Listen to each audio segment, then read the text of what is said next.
After the girl's rebirth, she unexpectedly transformed into a female panda and found herself being chased by a wild boar, who was insisting on having offspring together. "Brother boar, stop chasing me. We're not even the same species." Instead of shaking off the wild boar, she ended up attracting the attention of a giant black bear. "Oh no. I won't let you off." Although he spoke fiercely, she had no strength left to escape. Just as the wild boar and the black bear were about to catch her, a beam of light appeared as two arrows flew by, causing the two beasts to collapse. Caught off guard, Su-ran didn't know what to do. The next moment, a remarkably handsome man appeared in front of her. Su-ran hurriedly rushed towards him for a hug, forgetting her current height, and couldn't reach his knees when she jumped. Looking at the small animals around her feet, the man lifted her up and examined her. "What kind of animal is this? How come I, a royal highness, have never seen it before?" With the phrase "Royal Highness," Su-ran instantly grasped the man's identity. Instead of suffering outside, it was better to find a wealthy master to take care of her. So, she tried her best to showcase her cuteness, but the next moment, she was let go. "So small, not worthy of being my prey. Someone actually found pandas not cute enough." No, she had to make him understand what it meant to be cute and clingy. So, Su-ran once again clung to the man's thigh, acting cute and pitiful. After all, a master who is wealthy and handsome should not be let go. The man didn't expect this little one to be so troublesome. Recalling the various encounters just now, after pondering for a moment, he finally understood the little panda's intention. "What? You want to follow me? Come here," he said gently, cradling her in his hands. Su-ran thought her days of happiness were about to begin. However, upon returning home with the man, she realized that he was actually the regent of the southern Qi kingdom, Lord Yifeng. Because everyone says he is the reincarnation of an evil spirit, cruel and unpredictable, he is also known as the Ghost King. Looking at him, Su-ran believed that he must have heard those comments but seemed indifferent. There must be some hidden story behind it. In order to restore the image of her life-saving benefactor, Su-ran jumped onto the horse and performed a dance, ending with a move on the Ghost King's head. Immediately, a crowd gathered, and a child exclaimed, "The regent doesn't look terrifying at all. He brought out his pet for street art." But the more excited the crowd, the darker the Ghost King's face became. Just when the panda was dancing triumphantly, she was caught by the regent prince and hidden in his clothes. He warned Su-ran that if she didn't behave, he would throw her away, and she would have to entertain herself on the streets for a living. Terrified, Su-ran obediently stayed in his arms, sleeping all the way to the regent prince's residence. However, she never expected that this regent prince was eccentric. Upon arriving home, he threw her onto the bed and, with a malicious look, picked up his coat and stared at Su-ran.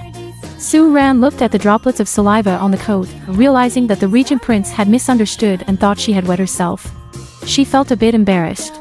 At that moment, the regent prince lifted Su-ran, grinned, and said, "You little thing ruined my clothes. Tell me how I should punish you." Seeing the little panda silently playing with her paws, thinking she hadn't heard, the regent prince took advantage of Su-ran not paying attention and bit her directly. The furry texture was irresistibly appealing. Su-ran was startled and immediately pushed away, her body feeling hot. She never expected that this eccentric man would even target a panda. The humane behavior of the little panda piqued the curiosity of the regent prince. He playfully threatened to skin her fluffy fur to make gloves. Terrified, the little panda kept swatting his hand with her paws, trying to retaliate. The regent prince laughed, thinking, "This little thing indeed understands my words." His smile left the little panda stunned, and suddenly, her stomach growled. Seeing the panda hungry, the regent prince gently placed her on the table, looking at her with puzzlement because he didn't know what the little panda should eat. Su-ran remembered that bamboo was the main food for pandas, but she didn't want that. She wanted dumplings, pizza, and burgers. At that moment, a sumptuous meal appeared in front of the little panda, and she started to eat enthusiastically. The regent prince, watching the chubby face of the little panda, couldn't resist reaching out. Just when he was about to pinch her, the panda's tongue unexpectedly licked his hand. Startled, the regent prince pressed down the panda's mouth, inadvertently causing her to choke on the food.